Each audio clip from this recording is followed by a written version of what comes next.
Asmabino, Asmabino,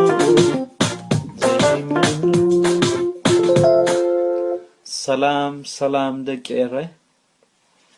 ፍጹም ዘሚካኤል ካብ ሃገረ ኖርዌይ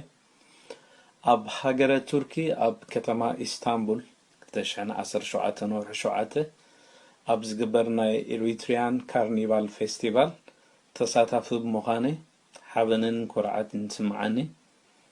ኣብቲ ጽምብል ክሳብ ንረኸብ ከዓ ኩሉ ሰሰናይ ንዓኹም ፒስ سنبل باجما فياتي راغولو سينما روما villaggio cielo speranzani da gabr meloti مسكحة